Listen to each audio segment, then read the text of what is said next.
Hey Jess, Hey, Misha, how are you? good yourself? We'll just straighten this up. All right, I'm here we good. go. I'm just managing a bit of shoulder and neck pain at the moment, but other than that, I'm good. I'm inspired. I'm looking forward to the podcast. Yeah, me too. I love it. So, Yeah, so yeah, okay. go. Pause moment. No, well, I just when we touched base about this, it is a big one. I like talking about, but I don't know why. Probably been hijacked and storytelling. Hmm. Um, how would you like to start that off in terms of where we go with this? What do you mean by being hijacked? Um, I suppose um, it's, I mean, hijack means, taken away from. I think it's when we are no longer in, possession of kind of like our emotions run wild, dialogue goes crazy in our head about a certain scenario. Crazy meaning it's just on loop, cycle, just constantly cycling in our minds. And our emotions meet those stories, or the stories come and then we get emotions about it. And when we talked about noticing last week, noticing can be a really useful tool to sort of intercept that pattern of Hmm. thoughts and then emotions. But sometimes when we get hijacked, it's so intense, the emotion behind it is so intense that it's almost impossible to intercept that pattern with noticing. Mm. We can notice still, but um, and really, I feel like that when we were talking about noticing last week, we were speaking to using noticing as a tool to be able to intercept too, to be able Hmm. to intercept those patterns so that we don't go into kind of a catastrophic way of being or thinking.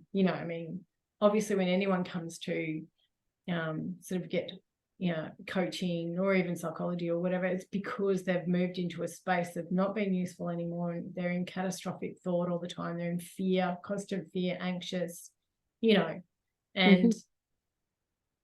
to my mind, a lot of that is just about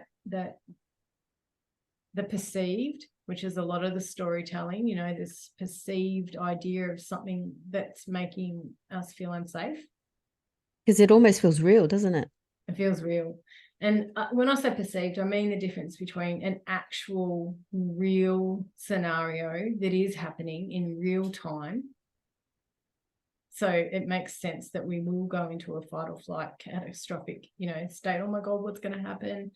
And the stories, is it going to happen like this? Is it going to, and then they're going to, you start to tell yourself stories, lots of them, Hmm. but then sometimes we go into that same state and it's a perceived, it's this perceived fear. So in other words, we create huge amounts of anxiety and fear based on the stories we're telling ourselves about how we think it's playing out, but it's Mm. not actually.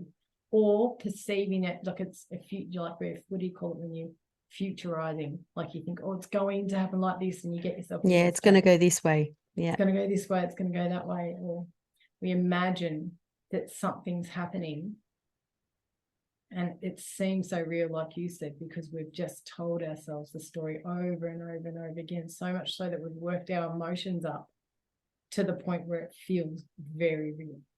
Yeah. And I And think, yeah, yeah. And like when it feels real, your body doesn't know the difference, does it? no, it doesn't. Because if you're making that um that story so true, so compelling, your body doesn't know the difference. So it's going Yeah, to go into fight or flight mode. yeah, that's going to actually, and so I think, um,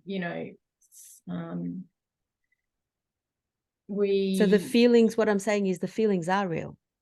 Everything that you're going through physically is happening. It's mm, so real. You're in mm, that.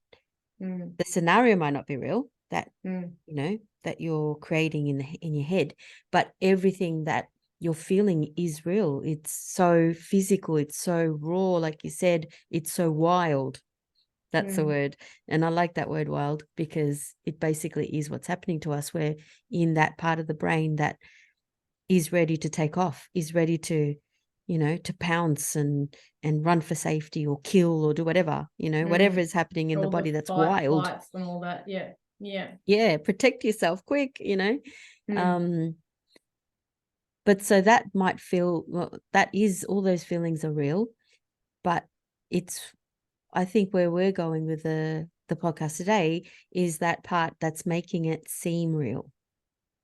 So what's actually going on in the brain to make those feelings happen that are real? Yeah, and we've both sort of mentioned throughout the past podcasts this perceived threat or perceived something, and like you said, the perceived part comes because of all of the stories that we've told in our head first. It's as soon as that little storytelling mechanism goes off in our head, like you said, the body doesn't recognize that it's just stories. It's not real. The emotions start to arise up to meet the pictures, the images that we have in our head. It just does. That's how it happens. And then all of a sudden, we get hijacked and we start to think, this is real. This is happening. Oh my God, it's because happening. The body doesn't know the difference, so it has to prepare. It has to prepare to defend, protect, run, freeze, whatever it is that it needs to do. So what do you think?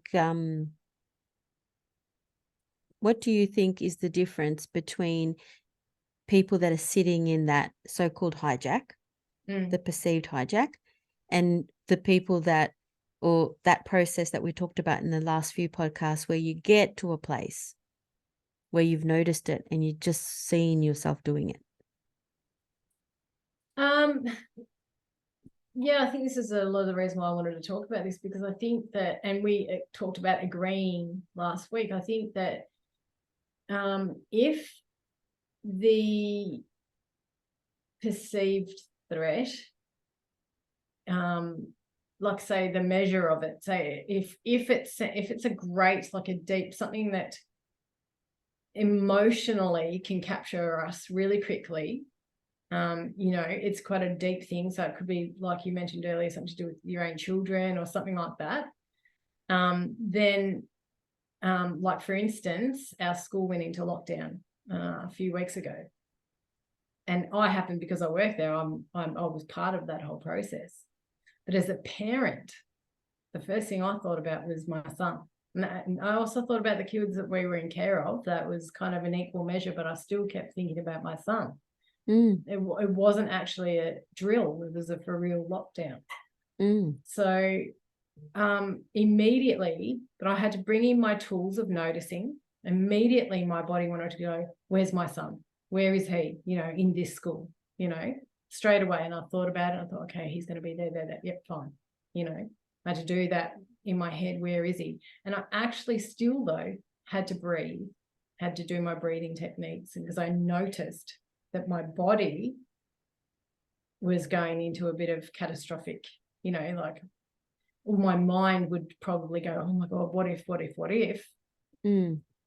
Creating scenarios, all kinds of scenarios, because we've heard all the kinds of stories that can go on in schools. So my brain went to that straight away. We've gone into lockdown. What could be happening? Where's my son? So because he's my son, that's the level of stress that I was going to go to. And I could have really quickly gotten quite hijacked and not even been focused on what I had to do right then and there, which was to ensure that the children that I was with and, was caring for and protecting them and making them feel safe. So, but I did, and I was able to use the noticing tool and just calm and breathe and just focus on what I had to do there. But interesting that it was a real scenario. Yeah. You were in the midst of something that was real. Yeah, I was. So you noticed yourself going into that fight or flight mode and catastrophizing and thinking of the worst case scenario. So where did you have the noticing come in? Well, I think it's a built-in kind of tool now for me. So I was immediately able to go, hey, hang on. Like logically, for some reason, I was able to go, hey, hang on. you know that this is one of those scenarios that you could potentially go into catastrophic thinking, and your son's involved, so you could be justified into going into that catastrophic thinking. But that noticing sort of started happening immediately, where I was just going, but this is an opportunity for you to not get too taken in by the stories of the things that could be happening. It's not to say they didn't come in. And so on some small level, I was still thinking the worst case scenario, and my body, I could tell my body was getting quite tense. I watched all the other teachers as well. Some of them went quite pale, which would suggest to me that there was some real catastrophic thinking. Oh my God, what's going on here? What's, thinking probably the worst case scenario rather than the least worst case scenario, So I think what I did was go, okay, let's just go to the least worst scenario here in my mind. So I was able to intercept and notice, like you say. However, I could feel that there was the possibility of actually going into real catastrophic thinking. I could feel that my body wanted to do that, but I had a job to do as well. So I think that kept me focused. I had to make sure that kids that I was with felt safe, so that kind of took over immediately, and just thought, you can't go into that catastrophic thinking. But that's not always the case, No. Yeah. And I like that you said that kept me in focus. Because you're utilizing that inbuilt thing that you've put in that keeps you steady, at least to just wait and see what happens first, not just definitely this is going and I'm just going down that path of catastrophizing. You were still holding on to something. Yeah. So I think that's a really important part, because a lot of people that go into hijacking, or that they feel that they're in that hijack state, they haven't put in some part that's a little bit more logical, a little bit more objective, that can say, hang on, hold on, before you go down that slide, what's happening, But in terms of hijacking, I think, though, that say some of those teachers they might already think the world's an unsafe place. That's not a thing for me. I'm not really, but I know of people that definitely do think the world's an unsafe place. They watch the news, they watch what happens in America, or say with schools or whatever. Yeah. And to them, the It's a world real is threat. unsafe already. Yeah. So it's a real threat to them, Now, so they would get more hijacked, potentially go into a state quicker, catastrophic thinking quicker, because already they have that perception that the world's an unsafe place. I don't think that way. But where I'm concerned, it may be something else that is a fear factor for me. It might be rejection. So let's just think about that now. If rejection's a huge thing for me, and it is for lots of people potentially, but if it is a big thing, then I will go into hijack a lot quicker. So not so much because I don't think the world's an unsafe place, so I didn't go into catastrophic thinking there. Oh no, what's happening? Who's out there? Several people who are really fearful people, and I know that they are, did. You could tell they were thinking those things. But then if someone, say, was rejecting me or whatever, then I would definitely I'd get hijacked, because I wouldn't be able to intercept with a noticing. I could notice for a bit, but not long enough, or it wouldn't be able to intercept it enough in order for it not to hijack me, because like what we were talking about the other day, there's an agreement level there. There's part of me that I'm trying to avoid using words like hurt or whatever's wrong, all those things. However, there's a space there and a belief, a really deep-seated belief behind rejection that would make me get hijacked by my emotions, make me go into a fight or flight state really quickly. So are we talking about why one would hijack and not the other? Yeah, I think it really just depends on what our belief is in the first place. So, but I think that's important to understand, that some beliefs is so deep or have so much They seem hurt or very real. pain. Yeah. They exactly attached to them that we'll just get hijacked. The stories, that's like they're on these constant loop of these stories that come into your head, and then the emotions to meet them, and then the actions to follow them, and the actions is usually when we really get into a state because we've just done something that's going to create more catastrophe, even if it's just making a phone call or sending a text. Can't believe you just did, boom, you're just on this cycle. So it's once we get to the action stage. And it's only at that place that you can probably see it and go, oh, wow, that's totally a thing with me. What's that? What? Like if you hadn't been in that situation where the school went into lockdown, those people that think that the whole world's a dangerous place, they wouldn't have seen that they're carrying some certain belief in them unless they were put into that situation and it turned out that there was a deep-seated belief, a fear around that or whatever it is. So that, they wouldn't have known. They would have just been hijacked at different times and they wouldn't have known that they've been carrying a belief system that goes there, that takes them to that place. Yeah, and I think what we'd ask ourselves is that justified? Like, say, is that real? Is that justified? Is it justified? Now, they might say, yes, it is justified. Look at what's going on in the world. Look at what happens at other schools. So, yes, completely justified that I get that hijacked. But I wouldn't think so because I don't think the world's unsafe. So they could say, yep, I'm justified. It's look how unsafe the world is. And I know that about my nan. She used to live in this little village that was safe to her, and she'd be like, the world's unsafe. There's all sorts of stuff going on. There's, she lived in the Mornington Peninsula, and there's stabbings going on down in Melbourne, and it's unsafe. And so she created like this fortress that she lived in because the world was unsafe, and she felt completely justified that because on the news every day it said so. It's an unsafe place. So she could say she was justified. I'm just an old lady and I'm helpless and whatever. It's really just a matter of perspective because her next door neighbour might not think it's as unsafe as what she thinks. News or no news.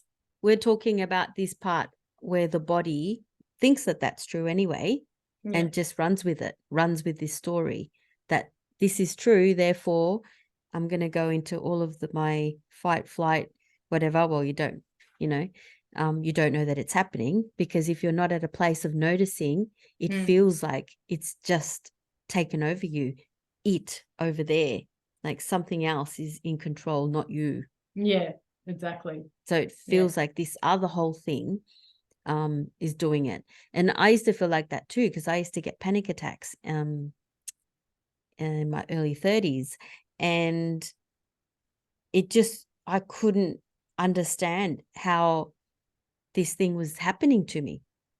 I was totally a victim to it. Like I had nothing to do with it. When you say this thing, you mean an me. incident or a specific incident or any incident? So whenever you go into panic attack. Okay. The panic attack would happen to me. It was like I was a victim of this thing. Yeah, I had nothing to do with it. It had nothing to do with me. It was doing it to me.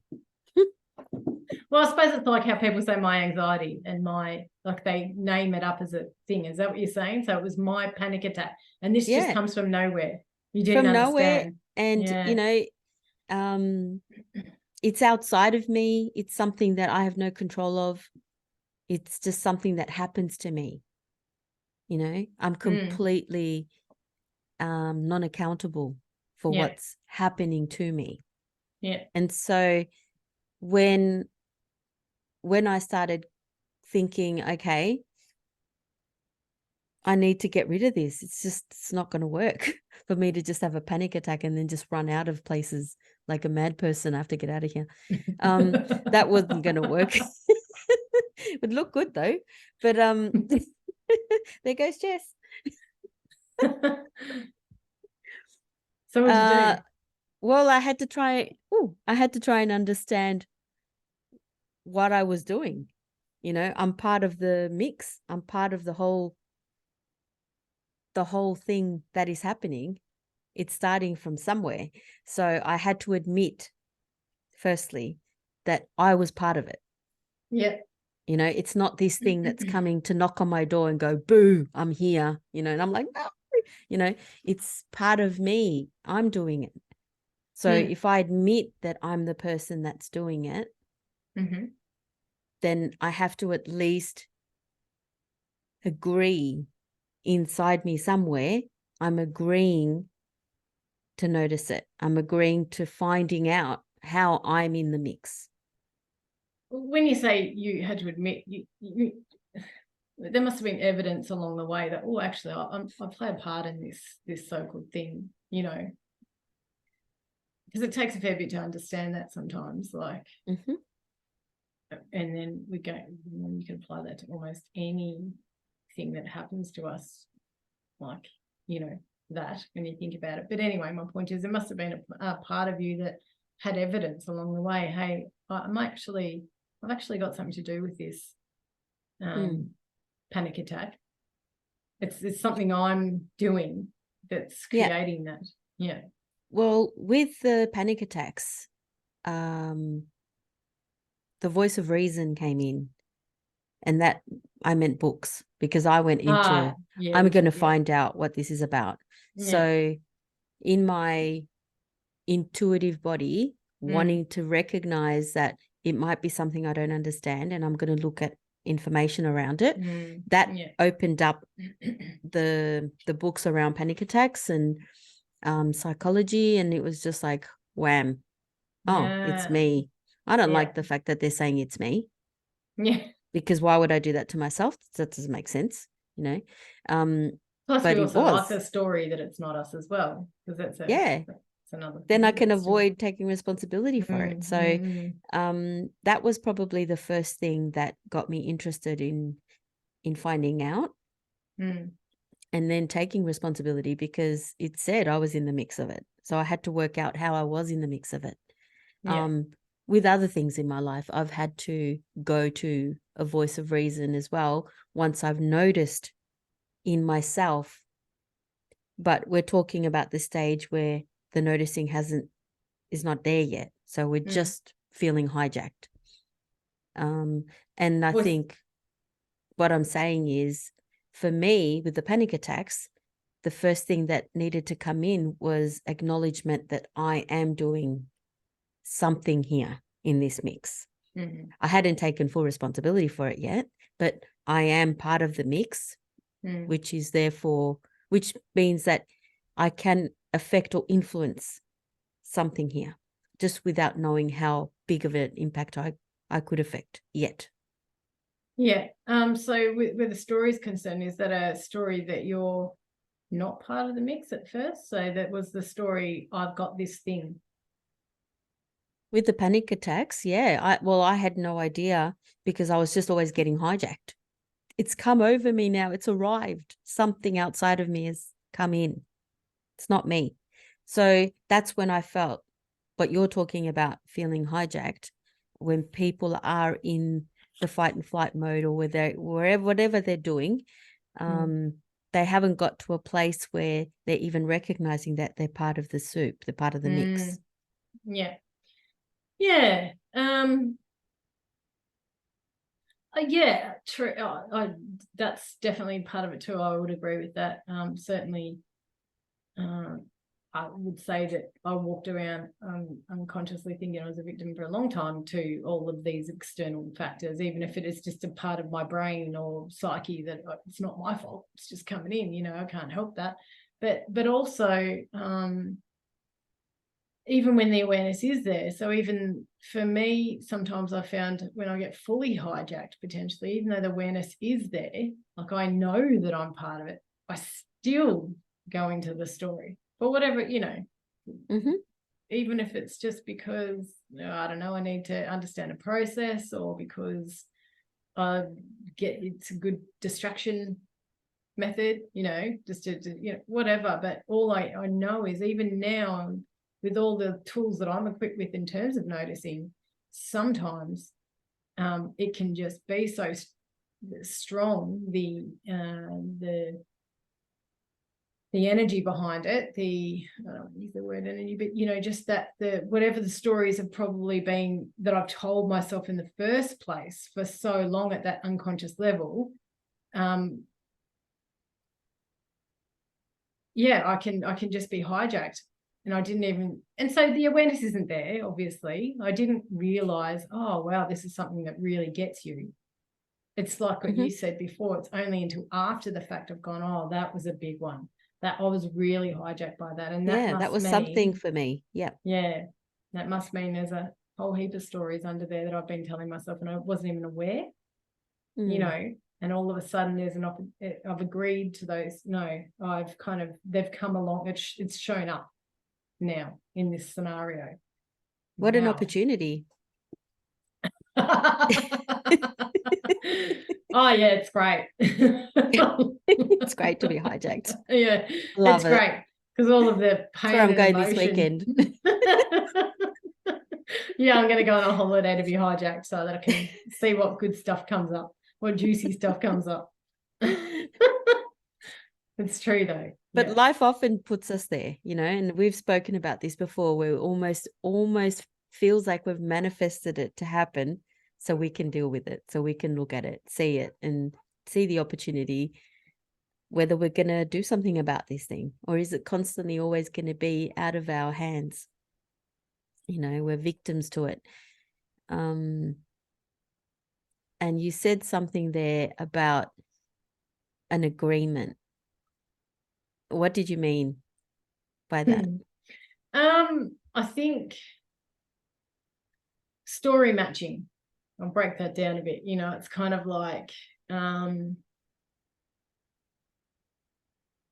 go back to the rejection analogy. It's a good one. Say if you get rejected, say if you put yourself out there to say if you ask someone out on a date, you know, and that person says no, just no.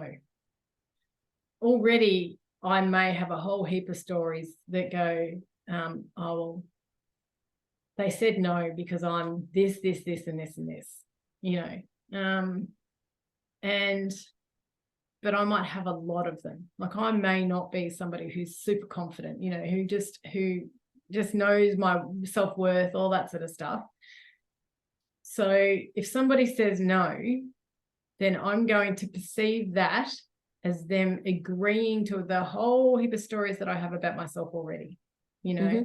Well, that's not surprising because I'm, you know, I'm this and I'm that and I'm no good at this and I'm whatever, the list of things that people can have about themselves, all of the negative things. And it speaks to that, you know, essentially because you're perceiving that rejection. It might not even be, you know, you're perceiving that as being them agreeing to all of the stories that you already tell yourself about yourself. It's more evidence. More evidence to you. I mean, you're perceiving that. They might give you a reason. That might be no, or they may literally agree to those things. They might think, yeah, you're just, you know, you're not my whatever type, you're boring, you're whatever. And if you agree to those, well, like I said, they could be for real. So it could be they could give you those reasons, or they might give you none, and then you'll just perceive your own based on the list of reasons you already have. Yeah. So what I mean by agreeing, I suppose, is how big is your list in the first place? Like, what's your belief about yourself in the first place? And if it's a big list, like it, then you know that you're agreeing, that essentially that level of agreement's quite high, then the downfall and the hijacking is going to be quite high.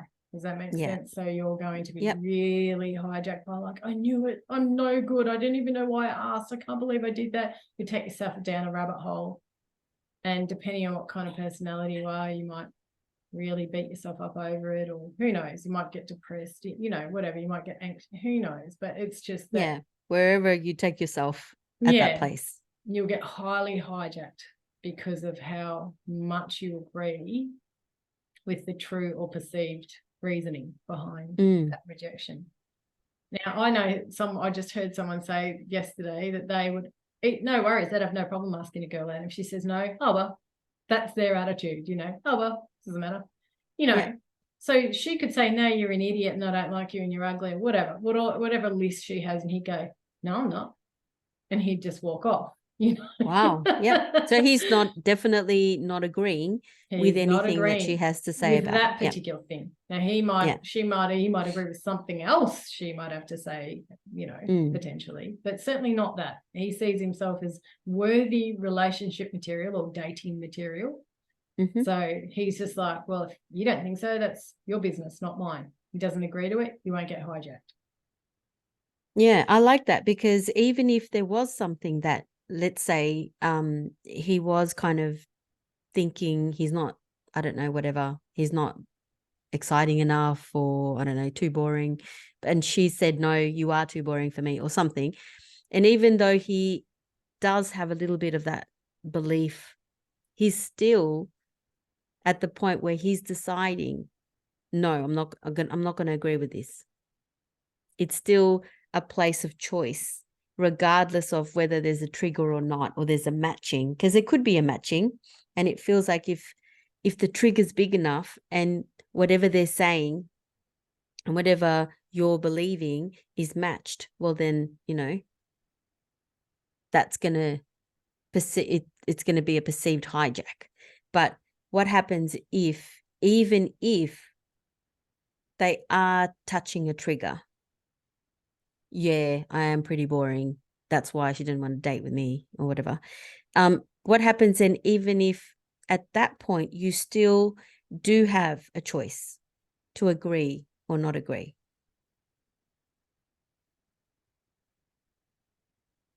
I honestly, I'm not sure. So are you saying that he chose to not feel to agree with it?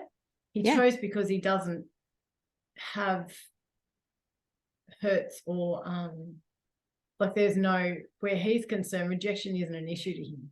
Like he doesn't have hurts in that area in the first place. So it's not going to agree to it. Because if he did, he wouldn't agree to it. He has hurts in other areas that he probably does agree to, but not in that But you particular still area. have a choice. You still always have a choice, even if it is an area that hurts, even if it is an area. I think this is what I mean by hijacking then in that case. I see what you're saying. It's true, we always do have a choice. That's I don't deny that we always have a choice. I think whether or not we can actually choose something that is more useful for us, less hurtful, less destructive, I'm not sure in that sense we do, because when we get I believe that when we actually really get hijacked, we move past choosing, because choosing is logical, so we can't move in. Now, I agree that you said it earlier, that's why we need to go to a voice of reason. We can choose that, but even still, that voice of reason may not be able to get us out, as you probably demonstrated in that example we talked about earlier.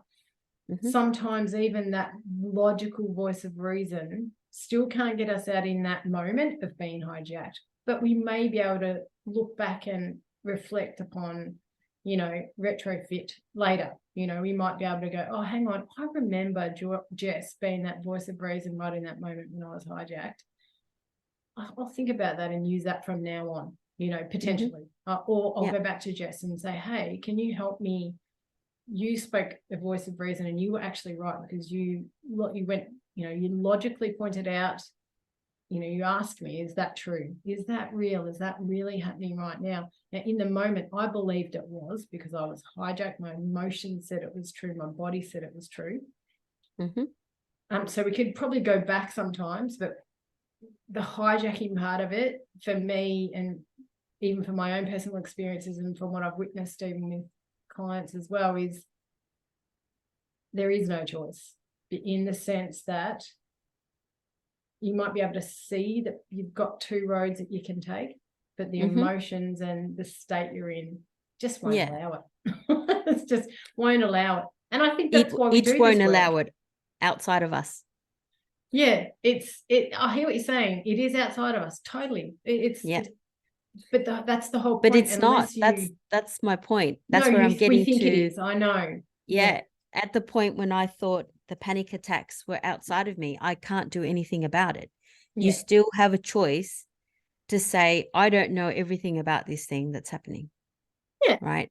And when you understand that you are in the mix and you haven't gone there very often, like it's something that it's a trigger that you've recognized recently that might be pretty big that you've not done any work on.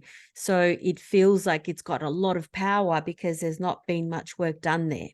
That's But right. we can definitely, even with the worst wounds, with the earliest wounds, we can definitely get to a place where down the track somewhere in the future, might be 2 weeks, might be 20 years, we can get to a place where we can go, oh, she's come in, the little wounds come in again, here it is, But now, because of the work we've done in one, recognizing that we are in the mix, and that we are agreeing to take something in to hurt us or not, we've got power to agree to that. Even if that man that asked, the scenario you just made up about someone asking somebody on a date and the man gets rejected because he thinks he's too boring or whatever, still at a place where you agree to get hurt and go into that old wound and sit in there or not, you're still agreeing, you still have power. For sure. Yeah.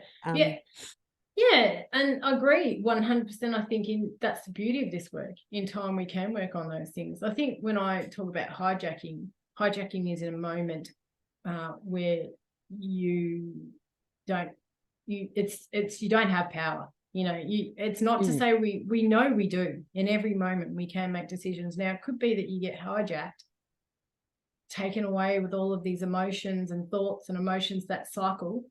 You get taken away with it. And you could see that that's what's happening. I certainly have been in that scenario where, I can see myself getting high. Oh my God, I can't stop it.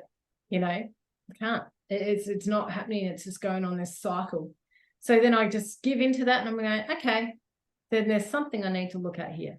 And this is where the personal development can comes in. And then it provides me with an opportunity to look at that thing. That's right. In whichever way we choose to look at it. And whatever modalities we want to use to look at it, but know that there is something to look at. And that's the choice we make too. Good, I can choose to look at this. And I think what I'm talking about is that hijacking happens when we just aren't equipped with enough knowledge around that thing, whatever it is, whether it's tools or whether it's just knowledge of, oh my God, what's happening to me. And I believe our human experience will always should, or unless we go and sit in some mountain and meditate for 10 years straight and work through these processes without having anything else to do.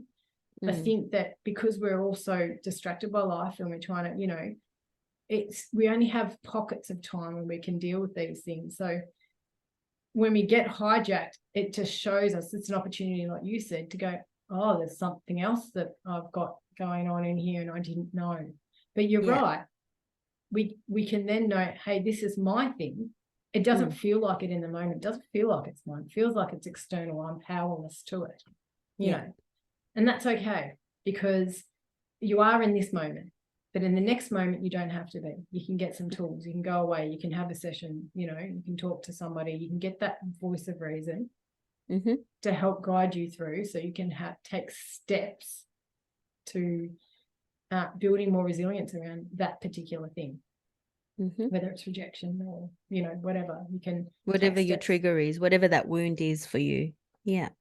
I think what I found interesting is that and noticing is that great tool for that, because it's even like I said to you, I noticed, oh my God, I'm getting really hijacked here, and with all the tools that I have, and I know that I have choices, I cannot seem to make the choice to move away from this hijacking. What happens with the hijacking is this emotional response. It's that wild, raw thing that seems uncontrollable. And it can be, depending on if you're someone who's got the inner critic or where you go with that and how are you going to respond, because you catastrophize in your head. You want to control the thing. So you do some action. some that you might regret really badly, or some that's fixable, you know. But you do some action that, like I said earlier, that just creates more of whatever's going on. Yeah. But because you're actioning from that place of fear, and you know, it's not the best place to be making decisions or thinking, here we go, I'm going to put these strategies in place. It's just like impulse, reactivity, out of control. Well, I think you said it a few weeks ago. You were going to, in the podcast last week, I think you said you just wanted to run, pack up your stuff and run. Now, that's okay if you do. This is what I'm speaking to. I'm like, okay, if you do, you get hijacked enough that you do, then so be it. And, you know, lick your wounds. And then hopefully next time you won't pack your bags and run, you know. Yeah. But I think the hijacking is that. That's the action. That's the action you take. The text message that you shouldn't have sent, or the, you know, or the phone call that you shouldn't have made, or even the smallest action will have an effect, will have a ripple effect, you know, a flow-on effect. It could even just be saying stuff to somebody. Oh, you should have seen so-and-so, they did this, that, and, you know, it's not true. That person, it may not be true because it's a perceived and you've been hijacked.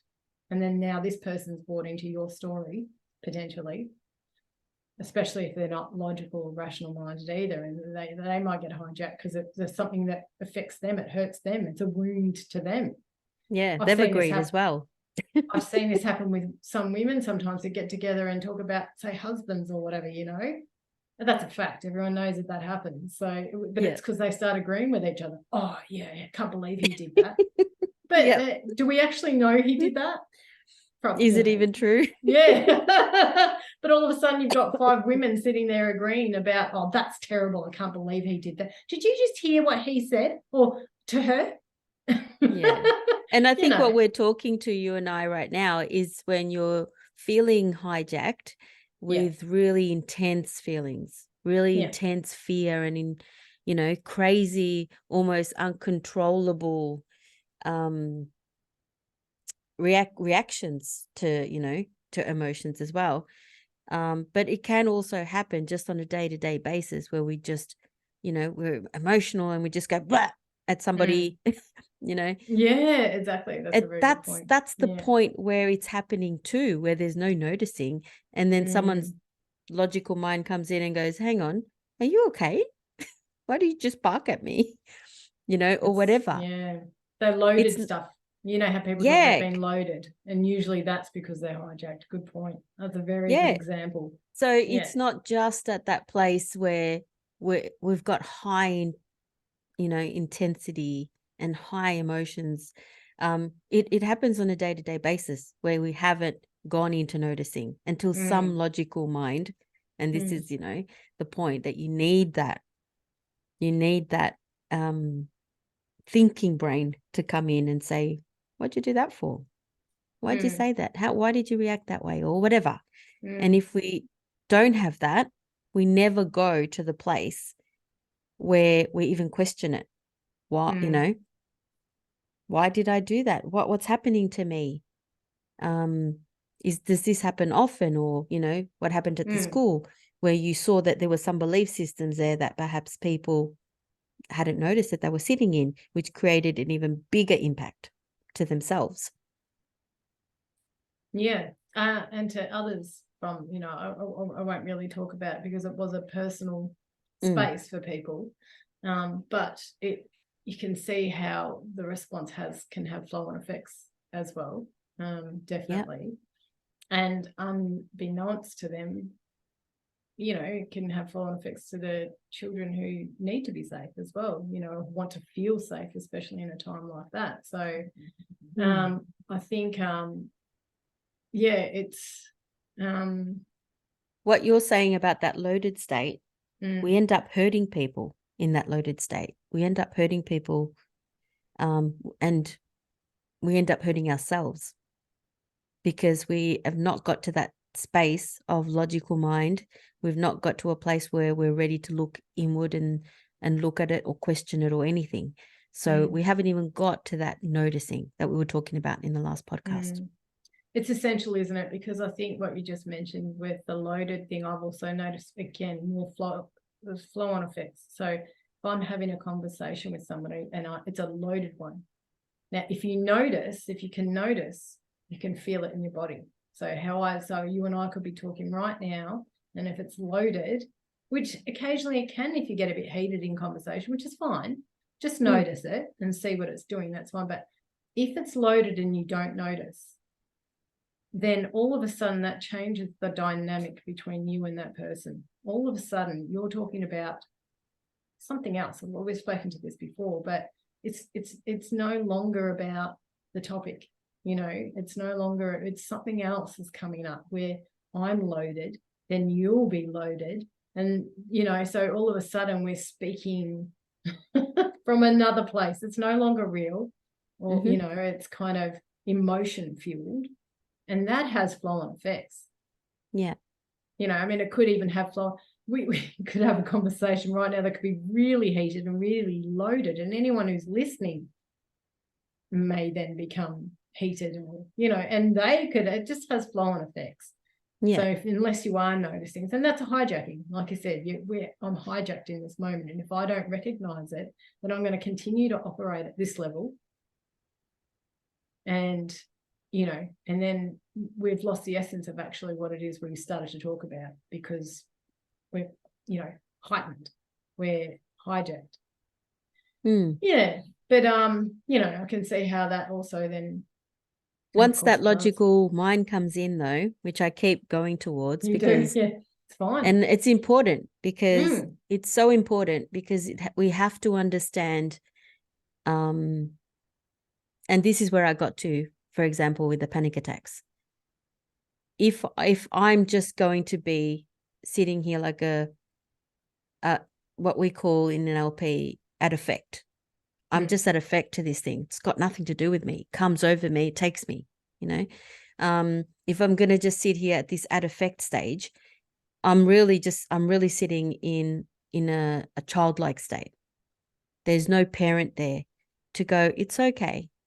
It's okay to have these fears. It's okay, because you don't know that when you get down the slide, for example, I'm going to be there to catch you. And you'll notice that as you go down, it'll slow down and you'll end up being able to step on some ground. You're not going to die at this moment. The child, when we get to that place of feeling hijacked, we've literally gone back to being a child and being this wild human that doesn't have the logical mind. And we need to build that in. We need to build that adult. We need to build that logical part of our brain that comes in and says, it's okay. You're going to be okay. You're going to be okay. And, once you've created that safety and the logical mind allows you to see whether this thing is true or not, you're going to be able to get to that place of safety from there.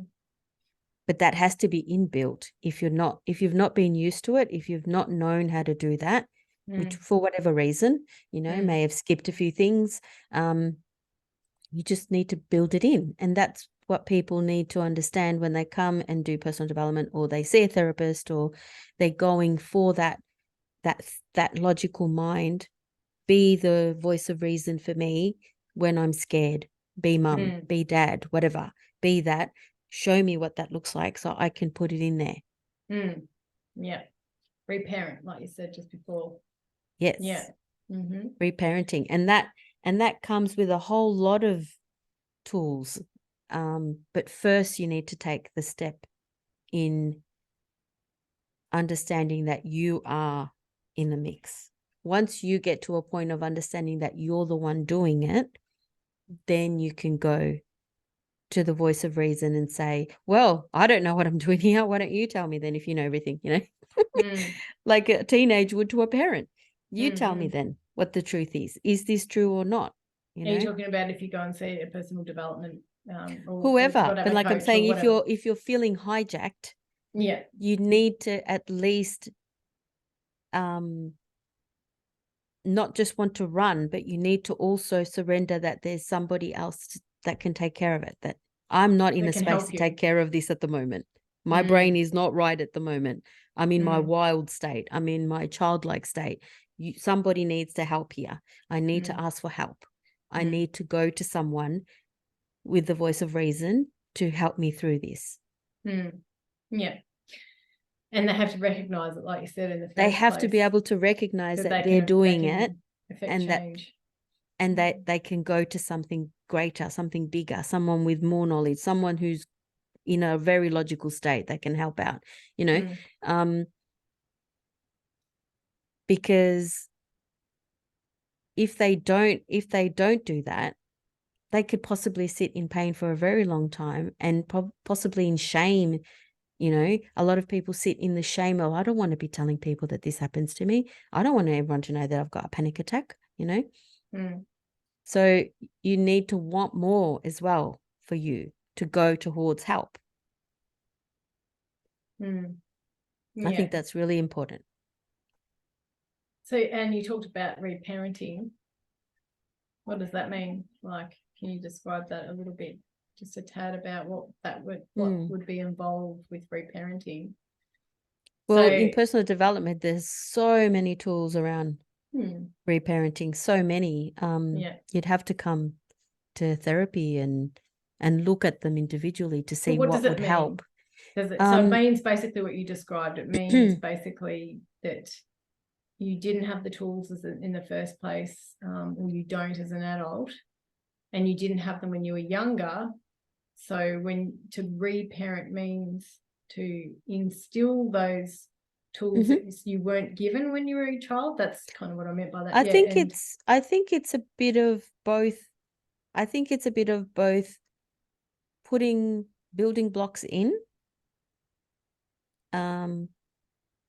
because I've got a bit of a psych background. So I think I go into building blocks because that's a developmental stage for me. And then also I need these other tools for, like, what a parent needs to provide, what I need to provide as a parent to support that building as well. Yeah. So probably 2 stages in my head. Okay. Yeah. And so those tools, that's what you're talking about when you talk about reparenting, though. So when somebody comes and sees it, that's what you're describing when with reparenting, providing them with some tools to be able to cope better in scenarios when they get hijacked, so they don't get as hijacked, or they can go to a voice of reason within their own set of tool set. Eventually, yeah. Eventually, and be kind of more logical about it or rational about it than just getting hijacked into that sort of fight or flight state all the time. I think one of the first steps would be to say, I'm out of control. I don't know what's happening to me. Help me. Can you help me? Can somebody with a bit more understanding of this, you know, I think surrendering, probably some surrendering in there, understanding that you do need that comfort, that safety to come in, and then to be able to have, you know, a voice of reason that can take you to a better place, even if it's inbuilt or even if you're doing it for yourself. So, and when they get to that point, it's usually a point of where they have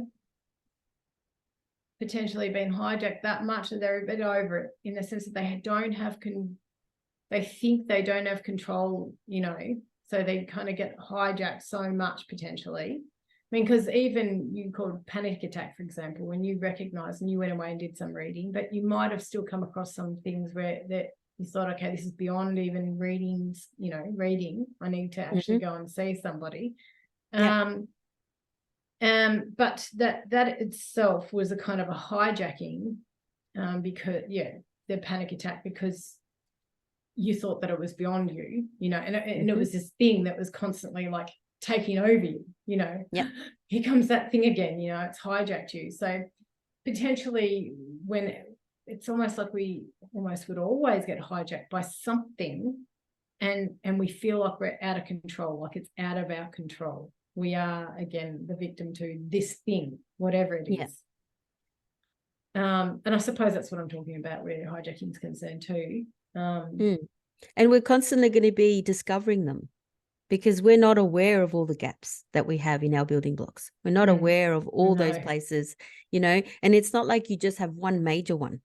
There's no, you know, there's going to be quite a few of them. There's going to be quite a lot of at different stages too, because nobody is being parented by two perfect people. That doesn't exist.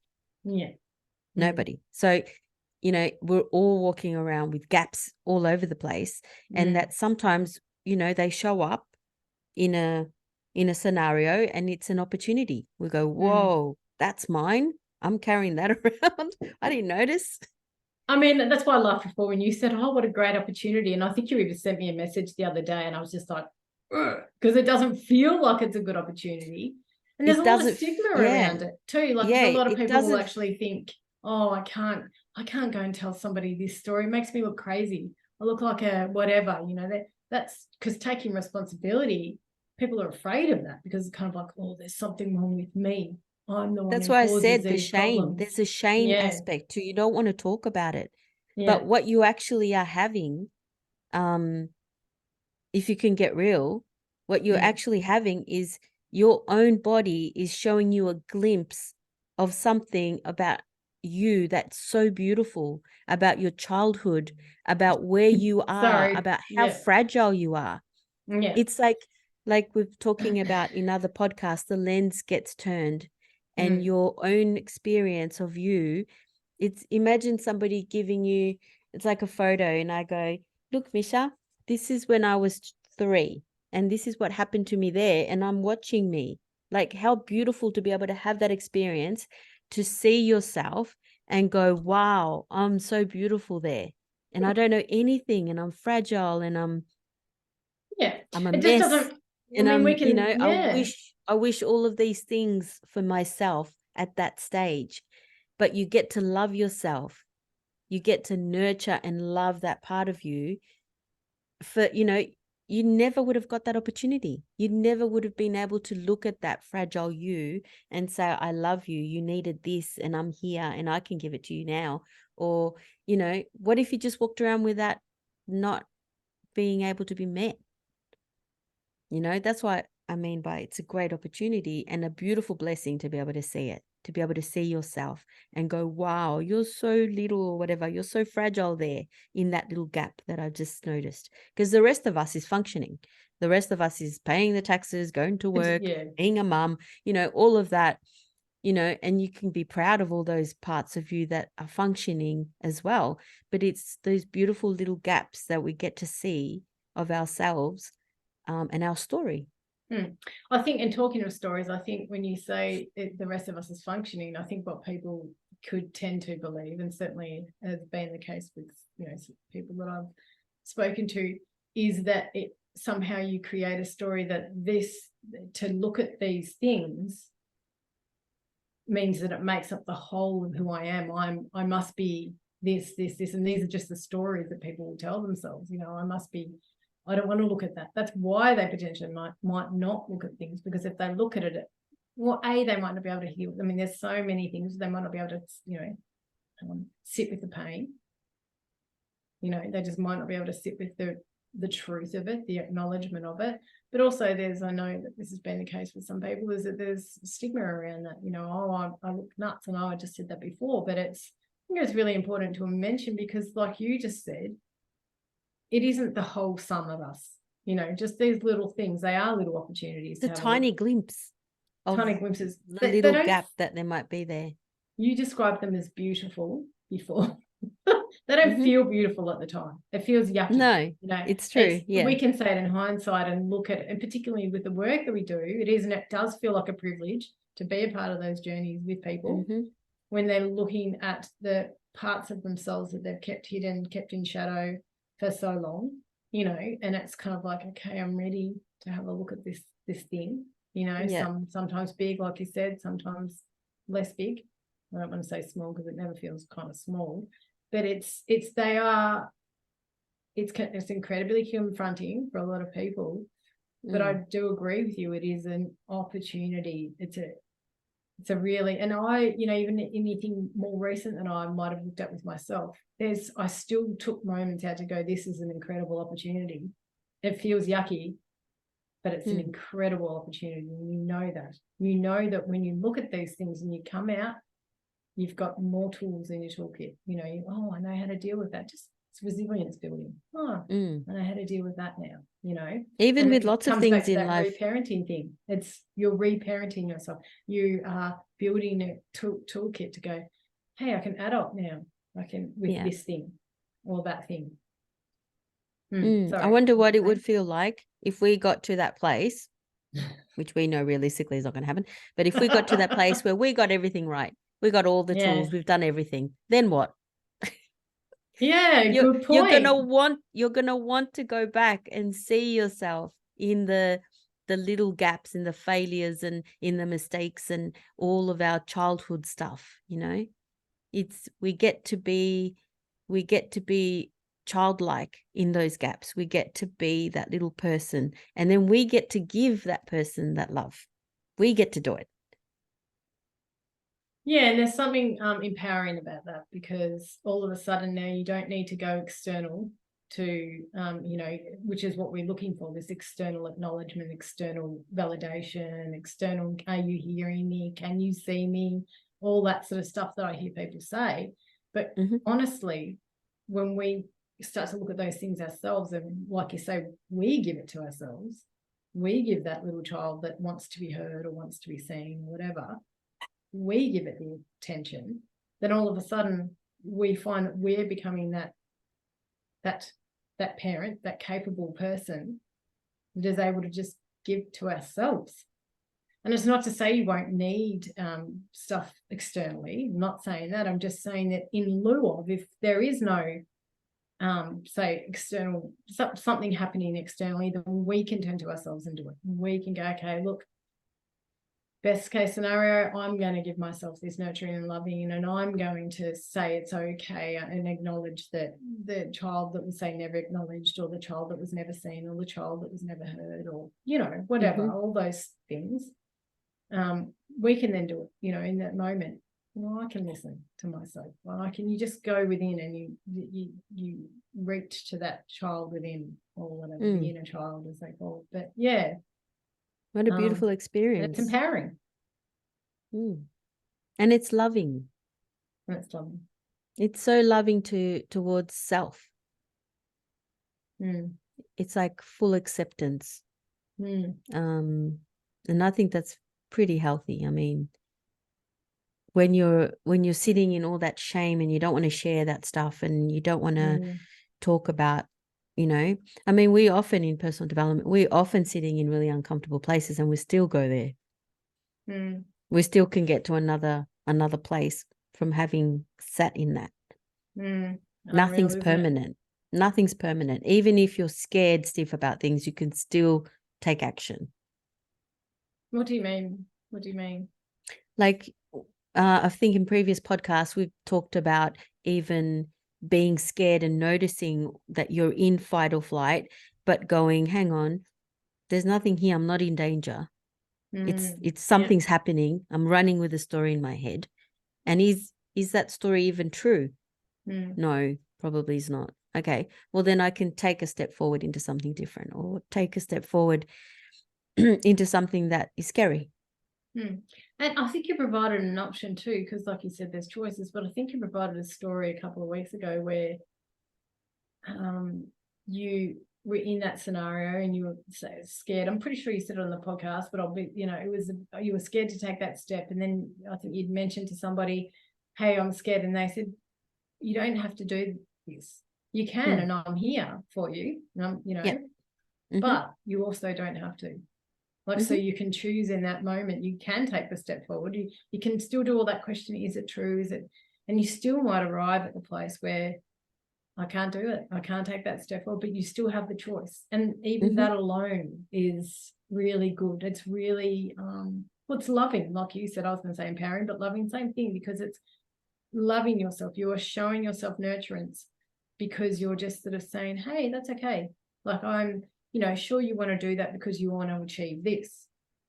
You want to be a public speaker, say, let's talk about public speaking. So you ideally, if you can't do it this time, let's try and work through next time. Let's try, and even if you have to go, you know, if it's me and I want to do public speaking and I couldn't quite do it this time, I'd be like, okay, I noticed that I couldn't do it that time. I'll go and speak to Jess maybe, and Jess might be able to help me get through that little glitch next time.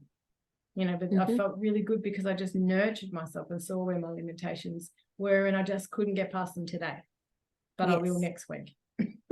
Yes. I'll try it next week because that's my goal. Public and speaking. you're speaking to that acceptance of where you're at, you know, and that is loving, because you're not saying, you know, you're not just saying, I mean, you could say, look, get your butt in there, Jess, just do it. You know, I could say that and I could get that outcome too. But I've done that too many times in my life.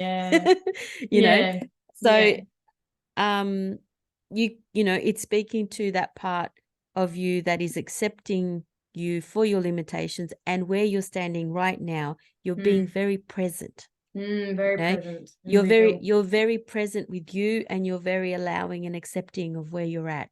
And that's all. You don't need to take a choice yet, but that's where you got to first. And that's very loving, because when you've got that love backing you, yourself, really, then you can make choices, and you don't have to move. You don't have to go anywhere at that stage yet, but you're still loving yourself and meeting yourself where you're at, just at least there.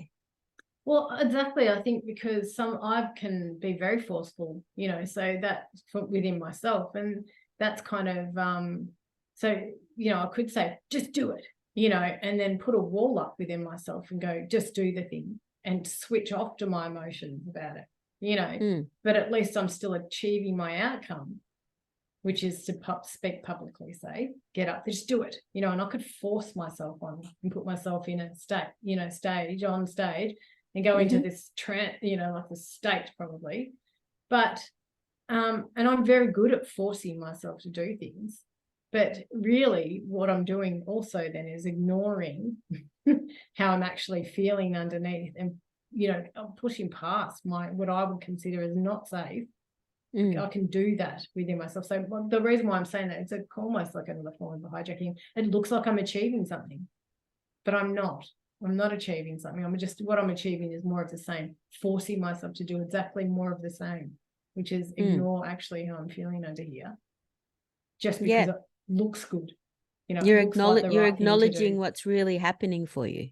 Yeah, I think that's, well, because I believe, honestly, when we talk about authenticity, I think really I believe in building strength from the inside, like, and so when we talk about personal development, for example, I just believe that it's kind of like this internal building of, you know, strength and tools and things like that. It's like, okay, if I see that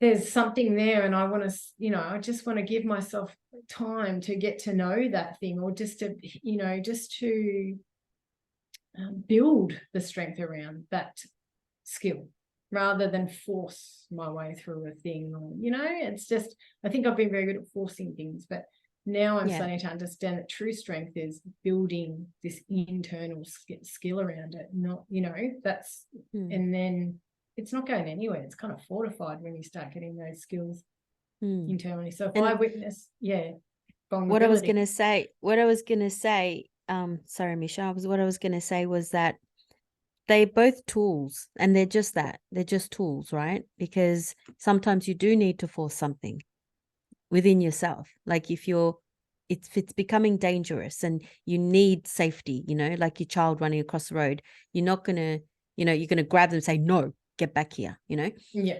Be careful. You're going to, you know, if it's around safety, it's a tool you can definitely use. But when we've been in situations in our life where that nurturing part, a lot of that's been missing for ourselves, you know, it's a good place to go and how we said, inbuilt, you know, we need to pop that in there. We need to create more habitual nurturing as well. because it may be missing in some of the building blocks somewhere, and that gives you the self-esteem, and that gives you the confidence. It gives you the ability to step into stuff that's a little bit scarier because you know that you've got home base. Home base, that's a good way of putting it. And building blocks, exactly. Yeah. I think going back to hijacking and storytelling, I think that's probably where we started. But the storytelling, if goes unchecked, I think that's what we were kind of pointing to. It leads to a hijacking.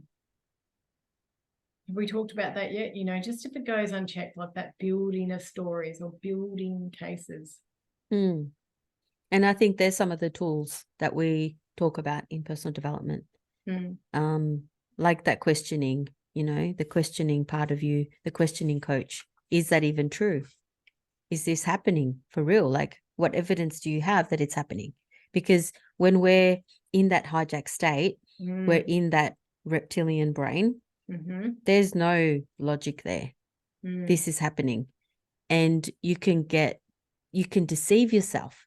You can start building the story. You can believe that, everything is real. Well, I'm glad you said that, because the reason why I started to say that was what you said earlier, also about unsafe as well. It's interesting.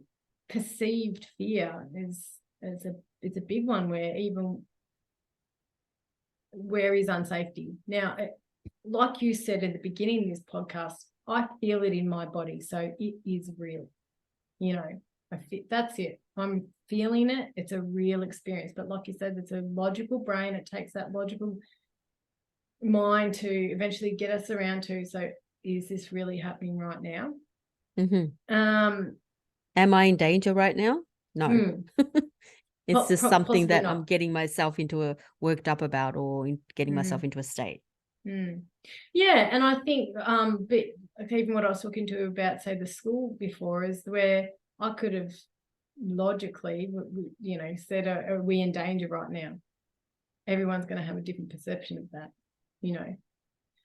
Anyway, and I think this is really important to what we're saying in terms of the school perceived danger, I'm assuming, because it sounds like you went into a lockdown. So the school perceived danger, and they did the processes to ensure major safety.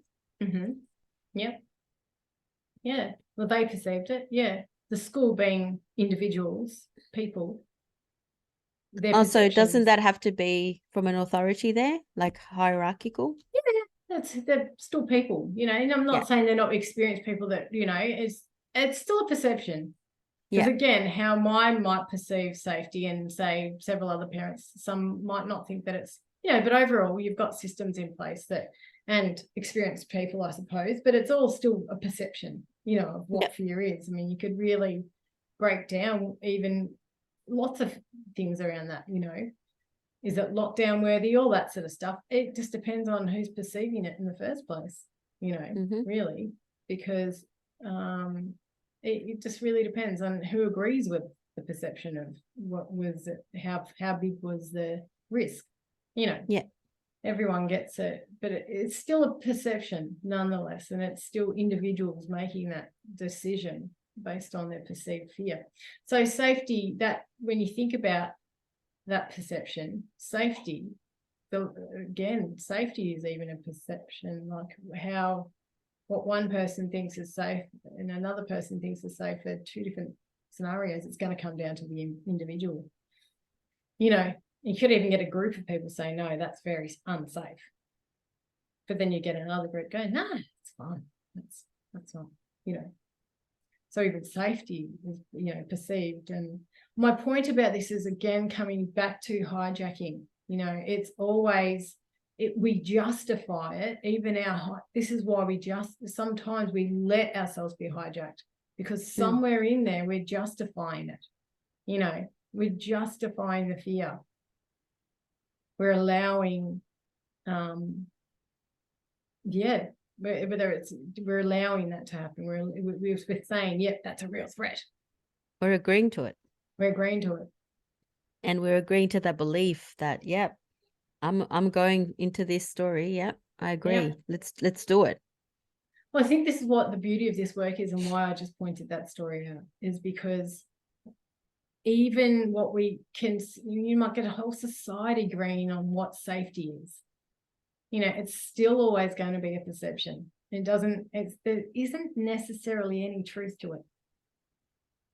Just because 10 people think that that's unsafe, another 10 might not. So it is still a perception. There's not, you know, so really that's why I think this work's really good, because it really breaks down those perceived threats, that perceived unsafety. It breaks it down to a really finite, well, how unsafe are we really?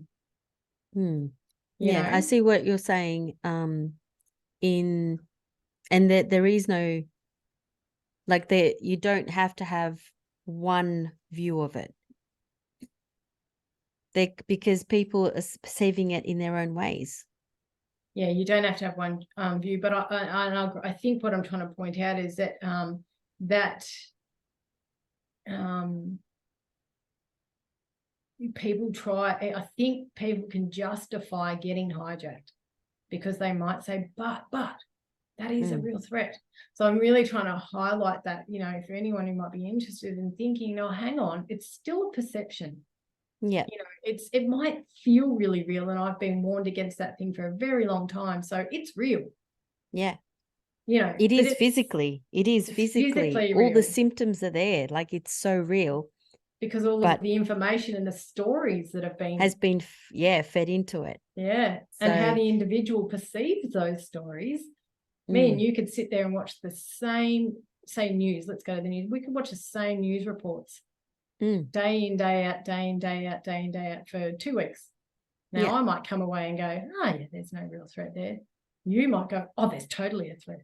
You know, didn't you just see that? Like, it's on the news. And are we watching the same thing? Yeah. What's wrong with you, Misha? You know, but I just won't potentially have triggers around that thing, or I haven't told myself all these stories around it. That might be, you know, and that I'm just trying to point out how much perception plays a role in our safety and our perceived safety. And and all the reasoning around that person going into that story. Hijacking. And I think that's where you're getting to. Our role as coaches is to not go into the story with them. This is what NLP has taught me. To staying meta, to staying on the outside of it, you know.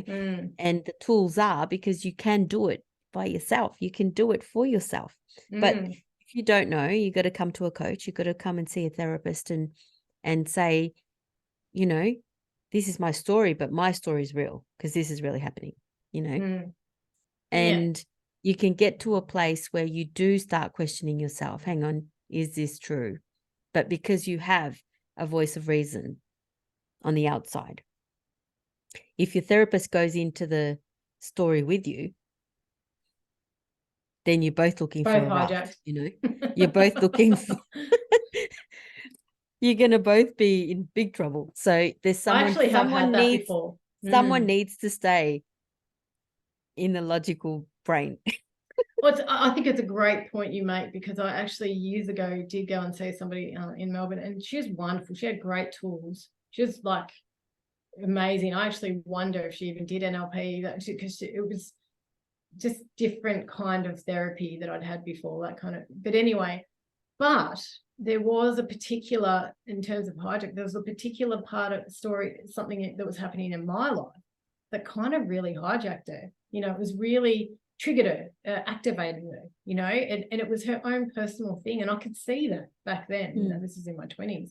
And I could see, you're really getting high. This is, and you're making this about me. So now part of your therapy has become what I should do around that particular thing, because it's actually triggering you, you know, it's actually. And well, you know, that's a tactic. Yeah, but I just thought there's, you know, she's a real human being there, and she's, you know, like a coach or, you know, work. But I could see that it was something that was hijacking her. And therefore she was infusing that in what she was doing with me. And it could be a tactic, Misha, because Oh, no, A it lot of wasn't. therapists use that too. It wasn't. It was triggering her, and she gave personal reasons why it triggered her. So I Yeah. don't see it as being a tactic. I honestly just thought it was a real thing that honestly captured her. It hijacked her. I mean, she's not got, of course she's going to get hijacked and captured. She's a human, Yeah. She had great tools and experiences, but Yeah. I mean, how evolved? I don't know. It doesn't, maybe just as she just got hijacked sometimes with this particular thing, Could be. It could be. But It could I'm be. thinking that it was a tactic as well, because it's a tool in NLP to use. Yeah. Okay, you do. I mean, she got her face, everything. Her face used to get tight. She'd go white in the skin. I would calibrate even back then and just go, whoa, her body would go tense. Yeah. I mean, that's next level if it's a tactic to feign all of the things, that the indicators that would suggest her body was going into a kind of a state, So whilst that's true, it could be a tool. I physically could see I was calibrating there, just going, oh my God, just get. Well, NLP practitioners are very sneaky. So if it was a tool and where did it take you? By seeing I'm her not hijacked? sneaky. Well, it didn't. I actually just thought, this is your story. I left it with her. So if it was Yeah. a tool or a tactic, it wasn't a very good one, because It didn't I work just for you. left it with her. No, I left it with her. I just Yeah. thought, that's yours, love. You can keep that. Did you give her your card? No, You well, can come and I see wasn't me when coaching you're yet. ready. No, because I mean, she did have her own coaches, like we all do. Yeah. She had her own people that she would talk to. Could be possible that she might have witnessed, oh my God, I got really hijacked on those things. Of course you would. I mean, I've Yeah. noticed It sometimes. happens. It That's what happens. I'm saying. You do. Yeah. It is, like I said, but I just honestly left it with her every time. I was like, that's your thing. It's not Yeah. mine. You can have It's good that. that you were able to differentiate. Well, because she's human, and I just think we Yeah. are all human. I don't walk into the room and think, oh, I'm going to be all over it. It's like, my intention is to be grounded, but Yeah. I'm not. If I'm going to be honest, you can't be like 100% on task all the time, every time. You're just human. And I wouldn't Yeah. want them to think that I was superhuman in that sense, where I've got it all worked out, Of But I course. certainly am really happy with the tool set that I have and what I do in a room. Like I said, my intention is always to stay grounded. But I'm human. And I think that's part of this whole podcast, the hijacking thing, because even as coaches, well, I'll speak for myself. I get hijacked. I can get hijacked. No worries about that. And I think it's a really good thing to talk about for that reason. And like Well, you we're say, human. yeah. But there's tools to get, But there are tools. certainly. Yeah. And if you're not using the tools, you can feel like something's outside of you. But as soon as you recognize, I'm not using any tools right now and I'm okay with it. Yeah. You can still, like, that's why we said last podcast, we can still notice what's happening and still choose not to do anything.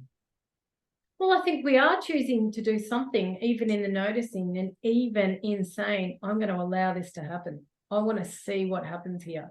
I can see I'm getting hijacked and I'm just going to go for it. Like, I'm going to allow this. Like, to me, that is still a really positive process, in the sense that I can see and witness.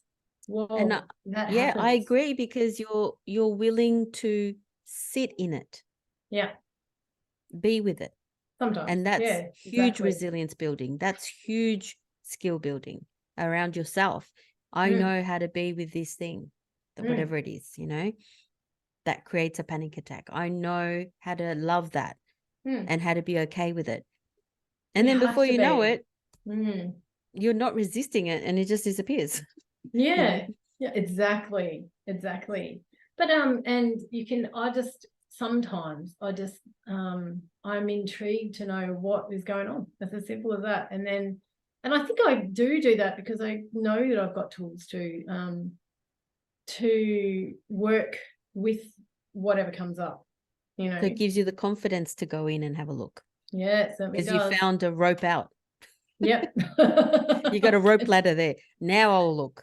Yeah, exactly. Well, it's so true. I do definitely feel more confident, like you said, in just being able to sit in a thing. Now, maybe I'm probably someone who can sit in it longer than others. That's just my personality. I've been, like I probably did it for so long unconsciously that I know that you don't, it's okay. You can come out and you're okay. You don't die. But that said, but yeah, I just think that I don't have that fear anymore that I'm not going to come out of a thing. If I just go, oh my God, I've just been hijacked or I'm getting hijacked. What's going on? Why is this hijacking me? Sometimes I just need to know. So I'll just allow it to happen and then use my tools to navigate my way through. And you're just exploring learn from it. yourself, learning to love those bits of you that, have gaps. Yeah. Or that's just the way you are. And you don't have to do anything about it. No. You can just love yourself in that. Yeah. I think that's until you're ready to do something, if you do ever want to do anything about it. Yeah. I was thinking about that until you're ready. Why, what does that mean? And then I thought to myself, well, say, I'm ready because I don't want that thing to keep playing out over and over and over again. Like it's this pattern that just keeps playing out. Because you can, if you want, you can have it play out till the end of your life. Yeah, exactly. But I'm like, this is tired. I'm getting over, this kind of way of thinking or this pattern that just keeps arising. It's probably time I address that now because I just don't want to keep doing it. I just don't want to keep. Well, it's exhausting, isn't it? It's exhausting to sit in that pattern. Yeah, it can be, and it's how much pain can you handle? Like, what about the good stuff, the good part of life? Where's the joy? Where's the wonder? Where's I'm just going to go and sit it and look at a beach instead of just being in the same pattern, hurting myself constantly. Like, it's not a loving place to want to sit in that forever, because you're here to experience everything, not just one thing, not just the darkness, not just the sadness. Or the repeated cycles of that relentless, what you were talking about. Oh, it's external to me. It's not, it's out of my power. Being kind of, what are they, where you're just at the whim of, apparently, like what you said before, you could have potentially built a whole story around yourself, about your identity, about panic attacks for the rest of your life, if you wanted to. Yeah. You could have really run with a story. It's my panic attacks and I have them right up until you're 90. Oh, that's my panic attacks and I have them. And it's in my backpack. I'm carrying that around for the rest of my life. It's part of me. And it doesn't have to be a part of you. It's just a pattern that you picked up, or it's a pattern that that you've done something and you're in the loop of something that you've created for your body. You can change it if you want to. You can choose something else, anything. Anything else. Doesn't have to be bigger or better or whatever, just different to where you're sitting in. Why would you want to choose something different that's not bigger or better? It doesn't have to be bigger, doesn't have to be better, but you do want to be at a place of homeostasis, which is what we spoke about in the first podcast. You want to get to a place of just balance and peace inside you, because that's where everything's going to be working better. Your body, your organs, more blood flow, healthier parts of you, not that I want better, like in terms of. So that's better, being in homeostasis, you're saying? Well, it's just going back home. It's not even better. It's just being home, being safe, being in that nice environment where you're balanced. Not high peak performance where I'd be going better, faster, more successful, more whatever, if that, what I'm talking about, you just want to get to a place of just being neutral. Yeah. At least just to get to neutral. So hijacking is like the opposite to homeostasis. It's Well, kind of you're in survival mode. mm, You're in all of that mix that we've been talking about the whole podcast. You're in that fear, you're in high intensity, you're in, uncontrollable, at a place of reactivity where you just blurt out things that hurt mm, people. You've got mm, no conscious awareness of what you're doing to yourself and to other people. mm, You can sit there forever if you want to, but it's not going to be very peaceful for you mm, or for others. yeah. Mm, So how do you see this running with the story that we've been speaking about? We've spoken about how, because we're in that wild state, that reptilian brain, we can put all evidence, see, look, that what just happened, that proves it. We can find reasoning and things that are going to prove every story that we create in our head. We're going to get argumentative. There's no reasoning, there's no logic. We're going to get people agree with me. That's a big one. If somebody else agrees with you, I'll get so and so to agree with me. I'll go and tell my mum or my sister or something, and they'll agree with me. It's true. Because if people agree with you, then it makes it more real. Because so and so agrees. Or if 10 people agree, it's very real. If 100 we've got that backing of the validation. If 100 people agree, it's a fact. Okay. Do you know what I'm saying? That's the mentality. It's kind of like it's true, but it's true. Look how many people agree with me. That's really important to recognize, that just because people agree still doesn't make it that it's true, or that it's a real, you're in real danger here. I think what is true is that, yes, people are agreeing with you. Doesn't still mean it's true. But people are in agreement. Well, and it goes to that agreement thing that we're talking to before. It's 100 people could agree. It still doesn't make it necessarily right. It's just that they all agree. They all see they perceive the thing in the same way for whatever reason. And it still doesn't make it, not, I won't say right or wrong, but necessarily something to be necessarily fearful about, or that your safety is in question here. That may not be the case. But it is, it's like, let's break that down. Let's work out, how safe are you really? I mean, I'm not saying deny that you feel unsafe. That's not what I'm saying. I'm not saying, because that's like we said from the start, if it's in the body, it's real. If you're feeling it right now, it's real. So that the first thing, and you and I discussed this earlier, is go to safety first. How do we find safety first? Find that first, and then we'll talk about the logical parts. Is it real? What's happening? All that stuff that'll come. But when I point that out, it's not to say to tell someone who's sitting there in a fearful state, you're wrong. That's not. I'm not saying that. They're very right, and I think that's really important to acknowledge. Because I think that all I'm saying is it's perception. We're having this conversation. But in the moment when someone's going to it, in terms of hijack, it's very real. And, speak to that first. Yeah. I mean, even if you're in an argument like that, where somebody's you're noticing the person is getting to a place where they're becoming reactive. Yeah. Any reasoning or logic that you blurt out is just not even going to be heard. That's right.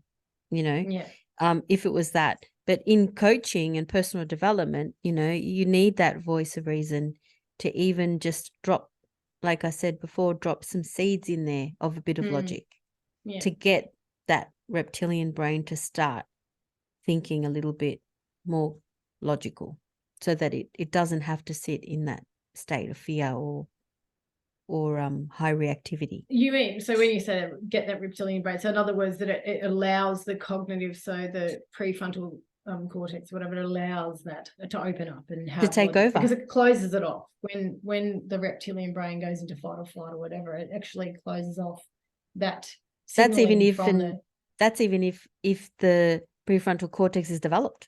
Yeah. Oh, yeah. Well, in children, it's not developed, Yeah. And then even if you get a person who's 50 or 60 years old and they haven't been accustomed to using their prefrontal cortex, it's not it's not the one driving the bus.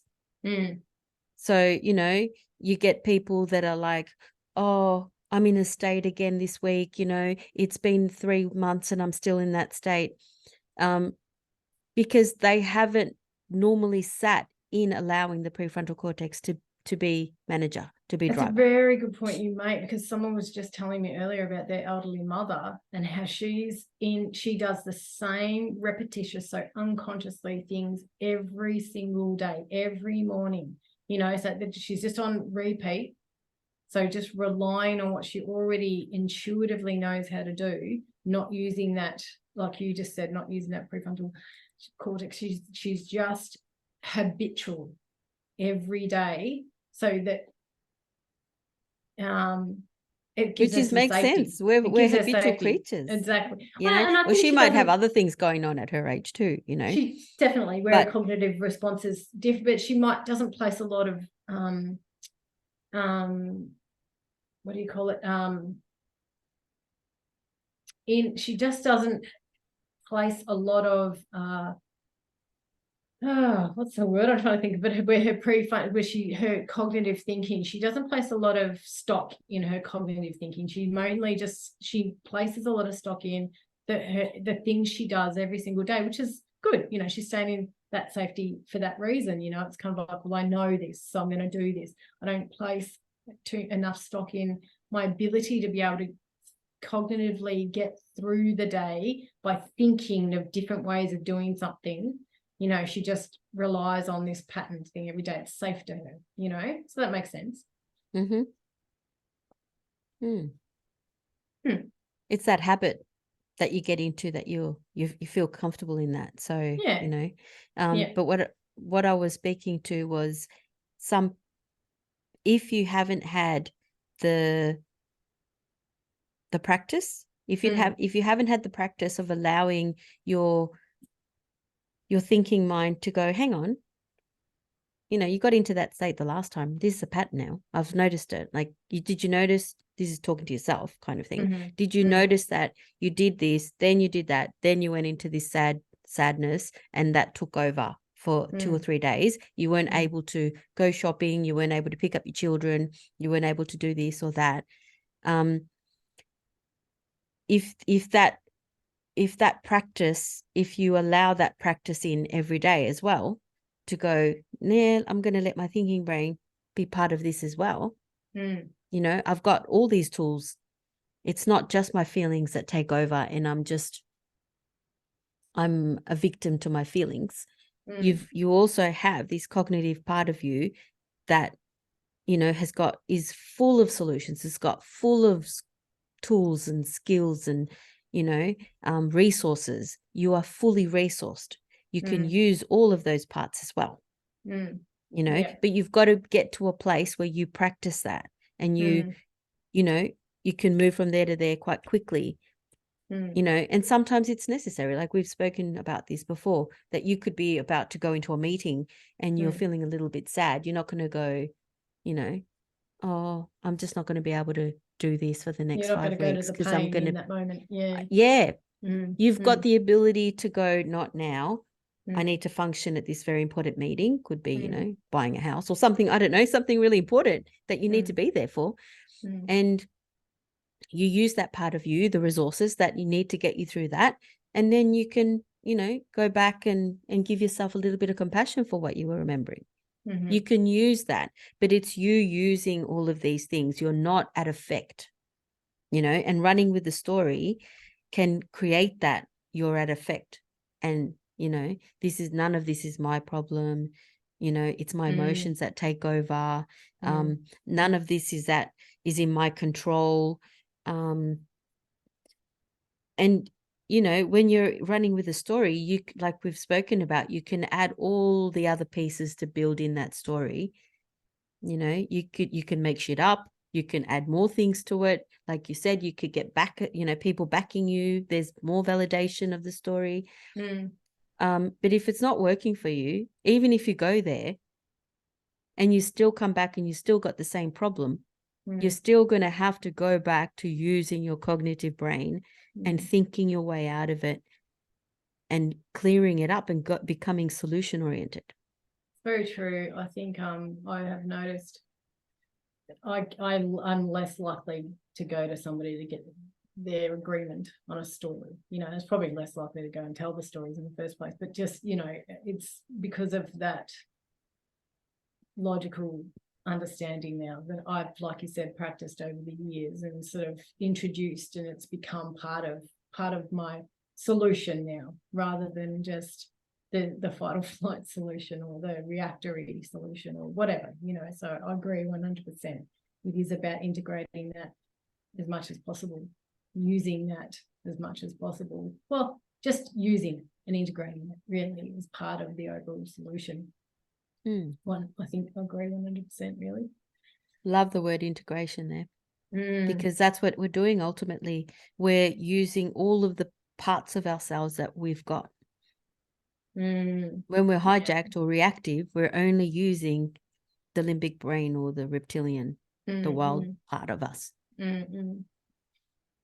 And, you know, and that can happen. You get really problem focused. You get really, you know, narrow. You get very fixated on that one thing. You know, I'm not enough, or I'm not good enough. Here it is. There's more evidence here. Let me look at it from every angle. Let me stare at it for days, you know. Whereas if you open the windows and go, hang on, there's so much more to me. There's so much more that I can be focusing on instead of that one tiny thing that I'm perceiving to be something.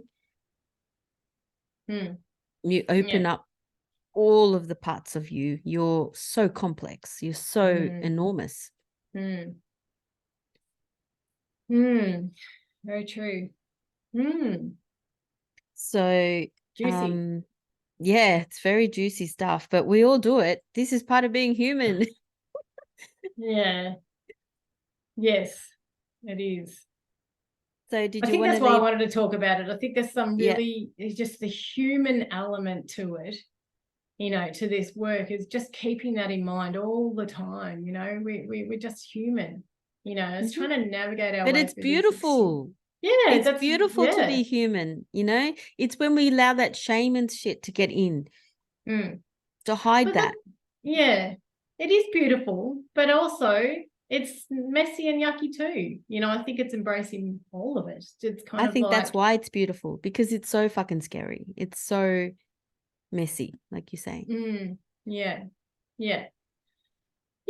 that's true. So I agree. There's beauty, there's messiness, there's uncomfortable, there's shame, there's, you know, it's all there. It's all part of the experience, and just to have that, just to, you know, just like you said, acceptance earlier. And yes, acceptance, sometimes it feels hard to accept, but just see that this is it. This is what we're doing. This is what we're navigating our way through, you know, just kind of this mixture of things, and, you know, and trying to find ways of, this is why I think the hijack thing is important. Kind of just find ways that we don't actually have to be hijacked through this whole experience. You know, we can have a say. Definitely, we can have a say. And I think it's all about loving yourself. A friend of mine's always saying, because I found that really cringy to be able to say for quite some time. I'm getting way better at it now. But my friend always goes, I love you. You know, she's trying to poke. Yeah, but that could be the criticism that comes in, you know, the self-criticism that goes, you know, that's why she's doing it. Stop telling me that I'm not loving myself either. I'm not good at loving me. That's almost what people are saying in that, you know. It's almost like saying you're not good at loving you. But that would be like a problem fixation again. Because it's just a reminder. But if you're taking it as that, you know, of course it goes like that has the same effect as the whole reactivity thing again. It's a very good point you make, Jess. It's a very good point you make. So when people are trying to help as well, they're also kind of saying that you need help. Yeah, it's true. Because, you know, and even when they think they're helping, it's coming from a loving place. But if you're not wanting help either, Or if I didn't ask for it, you mean? Yeah, if you didn't ask for the help. But they've it's identified that that's where I need help. it's jarring. Yes, It is. It is it can be jarring. jarring, Very good point. or in your face. Yeah, and quite frankly, I don't like people, but I do this too, I must admit, offering up where they think I need help, unless I ask for it. Because but I do it too, I must say. Often, sometimes I can definitely do that. But it's true. And the reason being is because well, there's a few things that you mentioned, Shane, but it's kind of like we deal with these things when we're ready to deal with these things, and in the manner that we would like to deal with them, that resonates with us. Some people go and get energy healing, say, for example. That's one way. Some people get Reiki. There's all sorts of ways that people want to go through their own particular development, personal development, or whatever you want to call it. There's all sorts of names, healing, whatever. Yeah. But I want to choose when I do it, because it's when I'm ready.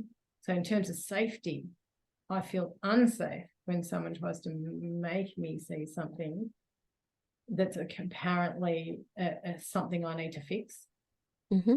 That's confronting you because you're not ready. It's like you said a few weeks ago. If you're not ready, you're not ready, and you can't force somebody to. Was it the Prime Directive? They haven't. Yeah, I was bringing in the Star Trek thing, principle. Yeah. But you haven't agreed to it either. No.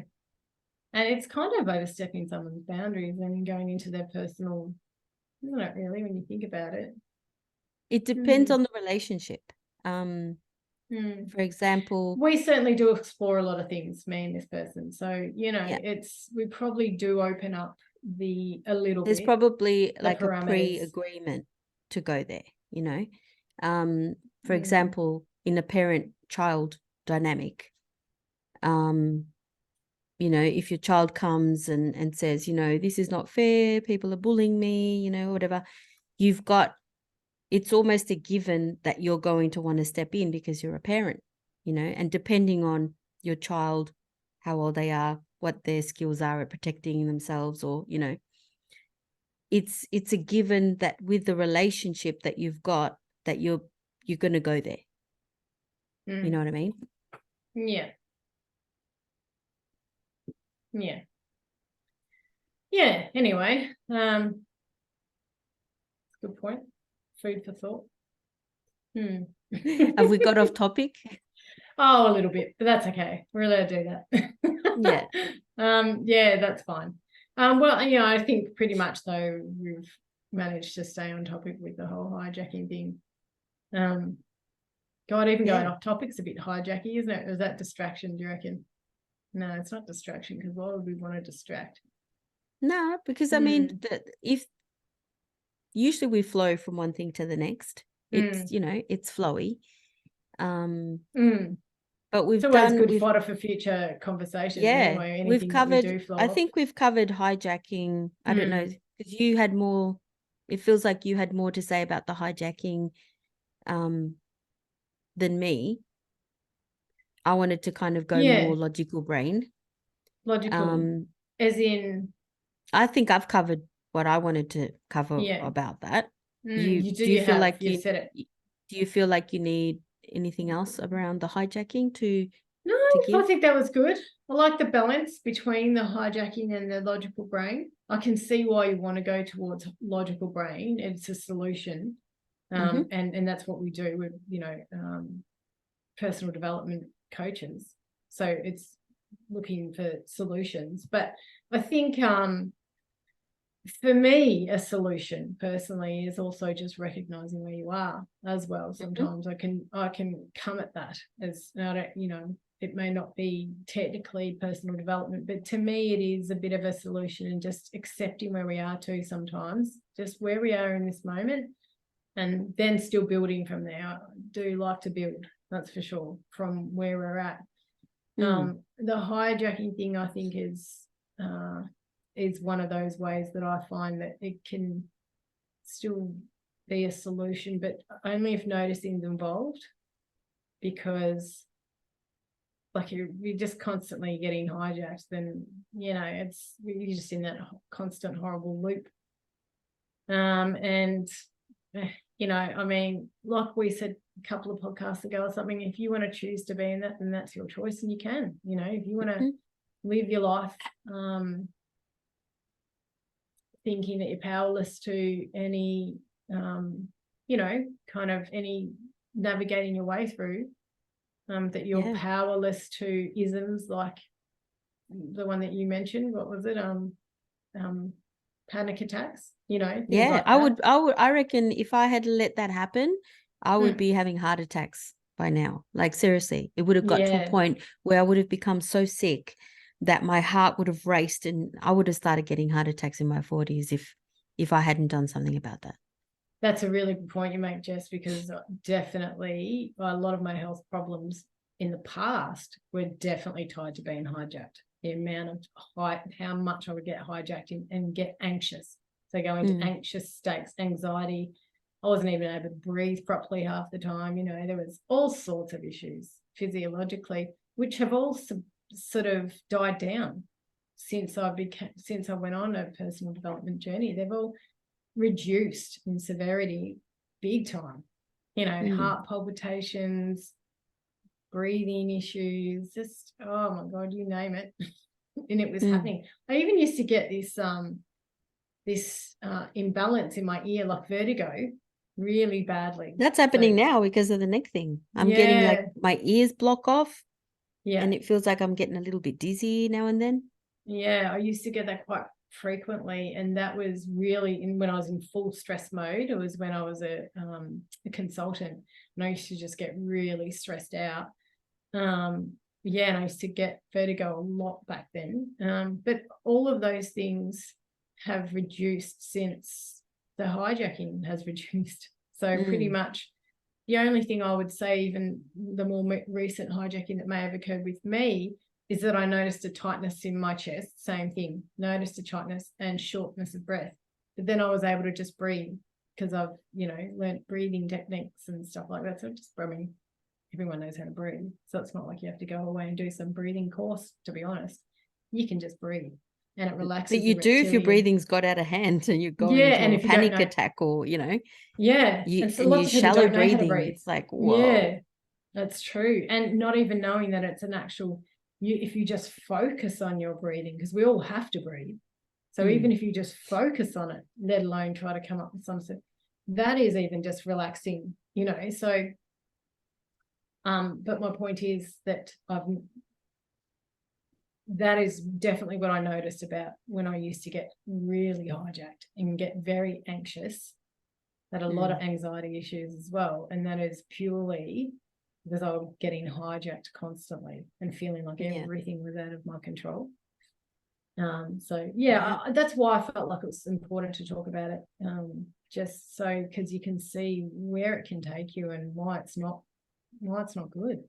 Yeah, and what the kinds of issues that it can create for you, and why you'd want better than you know, having my heart race and give me a heart attack eventually, because I just don't want to deal with it, or I don't want to take care of it.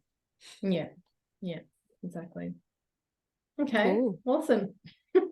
Okay, well, thanks, Misha. We'll talk again Jess. Next time, and we'll see what comes up. Yeah, no doubt something will. Yes. See you, Misha. See you, ciao.